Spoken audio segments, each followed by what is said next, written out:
Hello दोस्तों, भारतीय युद्ध नीति में आप सभी का स्वागत है। हम आज आपको बताएंगे कि क्या एमएस धोनी बॉर्डर पे लड़ने के लिए जा सकते हैं, क्या ये अलाउड होगा उन्हें, उनकी क्या इच्छा होगी।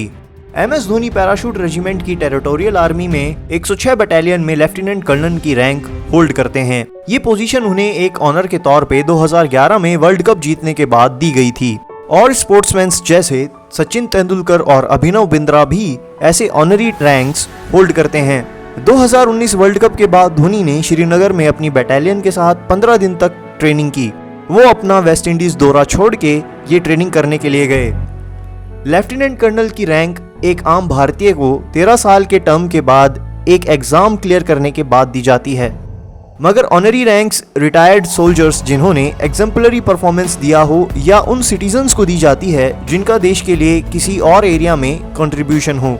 ये आर्मी के ब्रांड एम्बेसडर्स की तरह अपना रोल निभाते हैं। जब जनरल बिपिन रावत से ये पूछा गया कि क्या एमएस धोनी जैसे हाई प्रोफाइल भारतीय का श्रीनगर में बटालियन के साथ होना सही होगा, आर्मी को धोनी को सिक्योरिटी देनी पड़ेगी, तो उन्होंने बोला, जब एक हिंदुस्तानी आर्मी की जर्सी में जाता है तो उसका कर्तव्य है कि वर्दी से जुड़ी रिस्पॉन्सिबिलिटीज वो पूरी करे। एमएस धोनी ने अपनी बेसिक ट्रेनिंग कर ली है, उन्हें मालूम है कि वो वर्दी से जुड़े टास्क पूरे करेंगे। इनफैक्ट वो बहुत सारे भारतीयों को प्रोटेक्ट करेंगे क्योंकि वो परफॉर्म करेंगे 106 battalion territory army parachute regiment के साथ, जो line of communication duties static protection करती हैं और एमएस धोनी भी उसका हिस्सा होंगे। तो हमें उन्हें प्रोटेक्ट करने की जरूरत नहीं है, वो हमारे भारतीयों को प्रोटेक्ट करेंगे।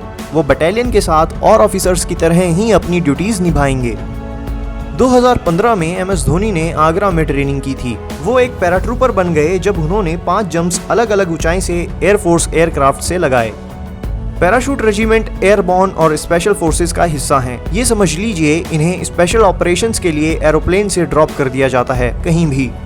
ये जांबाज सिपाही डायरेक्ट एक्शन और काउंटर टेररिज्म का रोल निभाते हैं। धोनी ने अपनी यूनिट को ज्वाइन किया था 31 जुलाई 2019 में। 5 दिन की कुमाऊं रेजिमेंट में ट्रेनिंग के बाद 5 अगस्त को उन्होंने 15 कॉर्प्स हेडक्वार्टर्स में अपने साथियों के साथ इंटरेक्ट किया। 6 अगस्त को उन्होंने बारामूला में ट्रेनिंग की और लाइव क्लासेस अटेंड की। 7 अगस्त को उनकी ट्रेनिंग उरी में हुई और 8 अगस्त को वो अनंतनाग में थे। 8 अगस्त को उन्होंने अपनी 106 पैरा यूनिट को वापस ज्वाइन किया। 12 को वो लेह पहुंचे और 14-15 अगस्त को उन्होंने आर्मी फॉर्मेशन के साथ ट्रेनिंग की। इसी बीच वो स्कूल के बच्चों से भी मिले। इस पूरे 15 दिन में उन्होंने वेपन से फायर करना, पेट्रोलिंग करना सिखाया गया। उन्हें एम्यूनेशन ट्रेनिंग और बैटल क्राफ्ट ट्रेनिंग दी गई। उन्हें दुश्मनों को टारगेट करना और अपने आप को टारगेट बनने से बचाना सिखाया गया।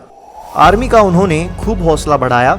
धोनी ने आर्मी का स्ट्रिक्ट डिसिप्लिन निभाया और 100% शेड्यूल फॉलो किया, जैसे सुबह 5 बजे उठना, फिजिकल ट्रेनिंग, स्पोर्ट्स ट्रेनिंग्स और प्रैक्टिकल्स करना। दोस्तों, हमने देख ही लिया है पैराशूट रेजिमेंट कितने खतरनाक कारनामे करती है, मगर पैराशूट रेजिमेंट की 106 बटालियन एक टेरिटोरियल आर्मी है जो एक सेकंड लाइन ऑफ डिफेंस होती है। वो डायरेक्टली कॉम्बैट में इन्वॉल्व नहीं होती, ये सपोर्ट रोल में ही रहती है। इनमें सिविलियंस होते हैं जो साल में 2 महीने आर्मी को सर्व करना चाहते हैं। आप भी इसे ज्वाइन कर सकते हैं। हम इसको ज्वाइन करने का क्राइटेरिया आपको आने वाले एपिसोड्स में बताएंगे।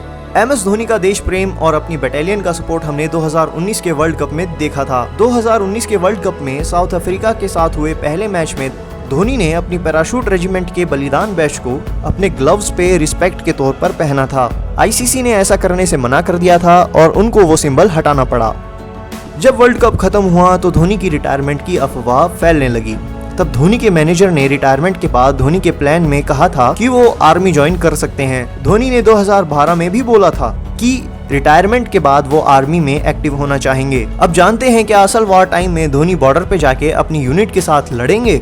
ऑनरी रैंक्स रिस्पेक्टफुली दी जाती हैं। इन रैंक होल्डर्स के पास रेगुलर आर्मी की रिस्पॉन्सिबिलिटीज नहीं होती। उनके पास यूनिट को ज्वाइन करके लड़ने जाने की परमिशंस नहीं होती। ना ही वो लेफ्टिनेंट कर्नल की तरह अपने सबऑर्डिनेट्स को लीड कर सकते हैं। सालों लगते हैं बैटल टैक्टिक्स सीखने में। धोनी को बेसिक ट्रेनिंग आती होगी मगर बैटल रेडी नहीं है वो। एक आम नागरिक की तरह उन्हें सालों बिताने होंगे, तब जाके वो अपनी यूनिट के साथ कंधे से कंधा मिलाकर वॉरियर की तरह लड़ पाएंगे। मगर वो एक्चुअली लड़ने के अलावा बहुत कुछ कर सकते हैं। वो बटालियन का मॉरल बूस्ट कर सकते हैं, वो अपने यूनिट के सोल्जर्स के कंसंट्रेशन जोन में जा सकते हैं, सोल्जर्स की फैमिलीज से कनेक्ट कर सकते हैं, शहीदों के राइट्स और फैमिलीज के साथ रहकर लॉजिस्टिक इनेबलमेंट में हेल्प कर सकते हैं। और तो और क्योंकि 106 बटालियन टेरिटोरियल आर्मी है, धोनी सारे वो काम कर सकते हैं जिसमें उन्हें बाकी सिविलियंस वाली ट्रेनिंग मिली है। ये जेस्चर भी बहुत मायने रखता है। गौतम गंभीर, जिनके पास कोई ऑनरी रैंक भी नहीं है, उन्होंने सुकमा रेजिमेंट में हुए 25 सीआरपीएफ शहीदों के बच्चों का खर्चा उठाने का जिम्मा लिया है। हम सब भी अपनी कैपेसिटी में कंट्रीब्यूट कर सकते हैं। धोनी का देश प्रेम जनरेशंस को इंस्पायर करेगा। अगर आप भी सोच रहे हैं टेरिटोरियल आर्मी ज्वाइन करने के लिए तो कमेंट्स में हमें बताएं और हम इस विषय पर जरूर वीडियो बनाएंगे। आज के लिए बस इतना ही। जुड़े रहिए हमारे साथ। जय मां भारती।